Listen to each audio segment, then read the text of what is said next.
Са старажытных часоў на шчытах ваяроў сталі з'яўляцца малюнкі. Яны распавядалі пра род і славу уладальніка шчыта. У сярэднявечнай Еўропе рыцарскія знакі адрознення сталі называцца гербамі. З 13 стагоддзя па так званаму магдыбургскаму праву гербамі сталі карыстацца гарады, якія атрымоўвалі права на самакіраванне. На тэрыторыі Беларусі першыя гарадскія гербы з'явіліся ў сярэдзіне 16 стагоддзя.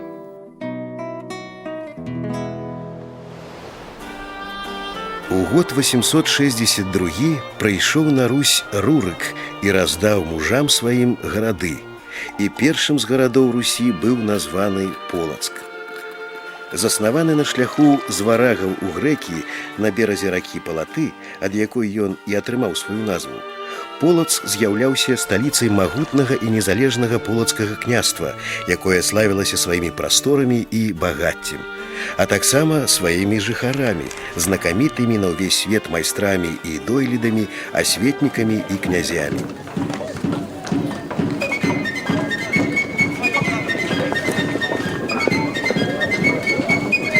Суседнія князі любілі ваяваць, а полацкія яшчэ і чытаць. Князь Ізяслаў, сын знакамітай Рагнеды, заснаваў у Полацку першую ў Беларусі бібліятэку, якую ягоны ўнук, славуты Усяслаў Чарадзей, захаваў у пабудаваным ім велічным саборы Святой Сафіі. А вось унучка Усяслава, Ефрасінія Полацкая, стварыла пры гэтай бібліятэцы школу і скрыпторый, дзе манахі перапісывалі і ўзнаўлялі старажытныя рукапісы з прадзедавай спадчыны. І ў знак пашаны да знакамітага горада у 1498 годзе Полацк атрымаў магдыбургскае права і герб, на якім плыла не дробная рачная барка, а марскі карабель далёкага плавання, які і зараз працягвае сваё падарожжа.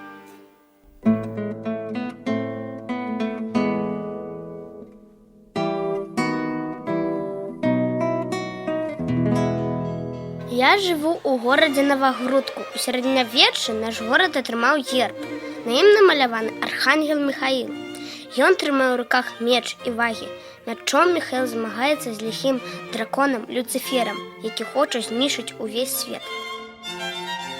Міхаіл храбры ваяр, ён не баіцца дракона і заўсёды перамагае яго. А на вагах узважвае людскія душы. Калі душа грэшная, яна трапляе ў вогненае возера і там пакутуе. А калі праведная, Міхаіл забірае яе да сябе на нябёсы ў райскі сад. Там жывуць іншыя анёлы. Міхаіл у іх самы галоўны ваявода. А яшчэ Міхаіл выдатны цудатворца. Адна дзяўчынка не ўмела размаўляць, дзеці яе цураліся. Міхаіл даведаўся пра гэта і кінуў на зямлю пёрка са свайго крыла. Там, дзе пёрка ўпала, з'явілася крынічка. Дзяўчынка папіла той вады і пачала размаўляць, а дзецям стала сорамна, што яны не гулялі з ёй. Цяпер на месцы крыніцы стаіць царква святога Міхаіла. А яшчэ у айчынную вайну на нашу краіну напалі фашысты.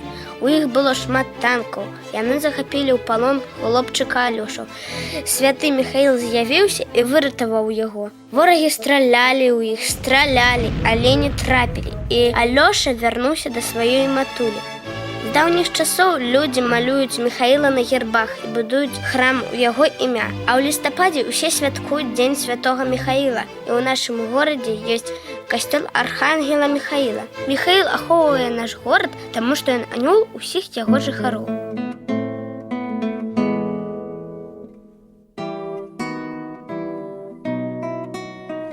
Пружанскі герб мае цікавую гісторыю, якая нагадвае рамантычныя сюжэты сярэднявечных раманаў.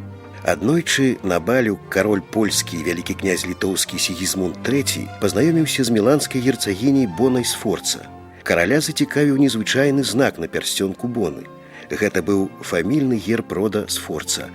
З расказа Боны кароль даведаўся, што шмат гадоў таму назад заснавальнік рода міланскіх герцагаў Вісконці перамог у паядынку знатнага сарацына Валочыя і авалодаў яго баявым шчытом з гербам. Пазней гэты герб стаў гербам Мілана, а потым разам з прэстолам перайшоў да рода Сфорца. Праз некаторы час Сігізмунд і Бона заключылі дынастычны брак. У якасці падарунка Бона атрымала мястэчка Пружаны. Недры Пружан былі багатыя глінай, з якой мясцовыя ганчары выраблялі прыгожы посуд.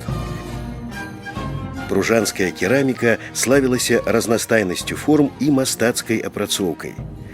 Каралева Бона спрыяла развіццю ганчарнай вытворчасці. Дачка Боны Ганна Ягелонка таксама стала каралевай. У 1588 годзе яна надала пружанам магдыбургскае права і радавы герб сваёй маці. Змей на гербе сімвалізуе мудрасць і славу, карона – прызнанне заслуг і ўлады, чалавек у пашчы змея – сімвал перамогі над ворагам.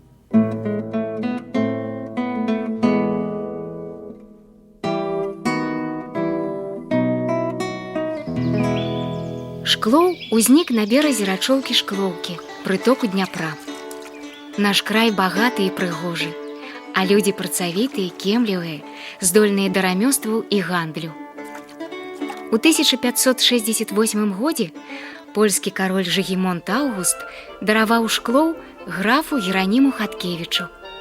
Граф, чалавек адукаваны і прадбачлівы, рашыў перанесці горад бліжэй да Дняпра, буйнога гандлёвага шляху. У новым горадзе адсутнічала мытная камора. Гэта вабіла мясцовых і іншаземных купцоў. Спадарожнікі гандлю шалі – адзін з самых старажытных інструментаў. Першай вагавай адзінкай было хлебнае зярнятка – гран. Бязмен – разнавіднасць шаляў. За дакладнай вагой гір, якімі карысталіся гандляры, сачылі асобныя людзі. Махляроў чакала пакаранне.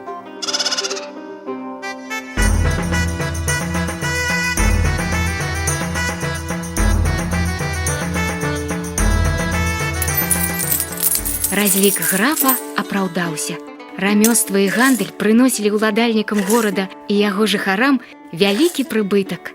У кароткі час Шклоў стаў буйным квітнеючым горадам, атрымаў магдыбургскае права. А ў 1762 годзе Шклову дараваны герб, выява рукі, якая трымае бязмен, сімвал гандлю, раўнавагі і справядлівасці.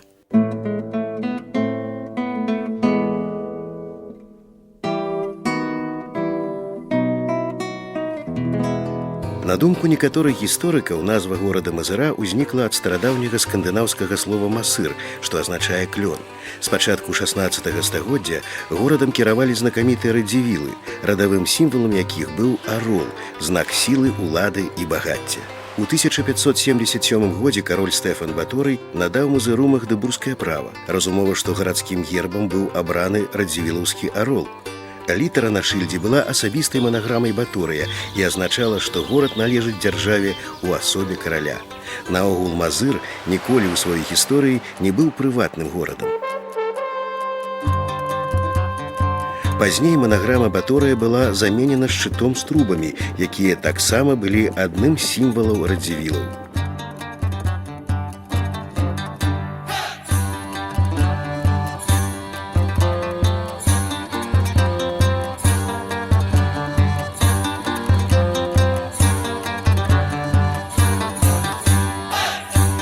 У канцы 18 стагоддзя мазырскі павет увайшоў у склад расійскай імперыі. Горад атрымаў новы герб, у якім спалучаліся дзяржаўны сімвал Расіі і Мазыра.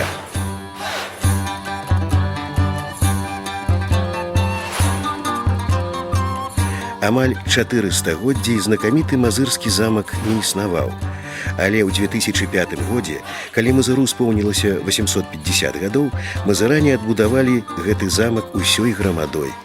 Мазырскі замак помнік драўлянага дойлідства, а чорны арол на гербе Мазыра яго гістарычная спадчына.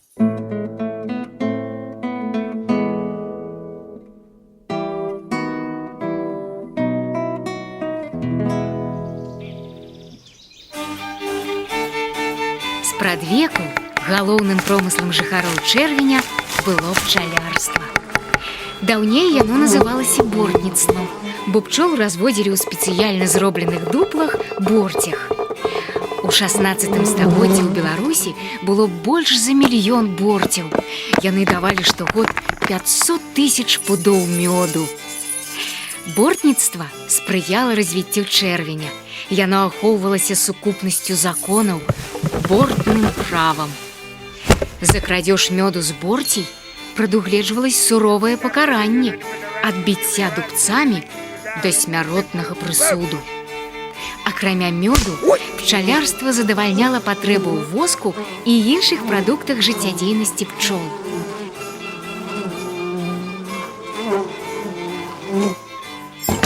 Пчаляры мелі свайго заступніка на нябёсах.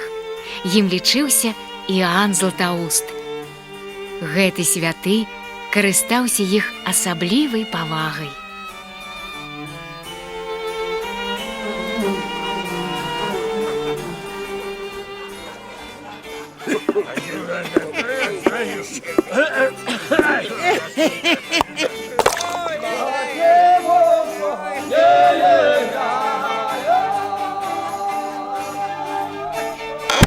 Даўнія традыцыі і працавітасць пчаляроў Чэрвеня падказалі геральдыстам сюжэт герба, які горад атрымаў у 1796 годзе ад расійскай імператрыцы Кацярыны II.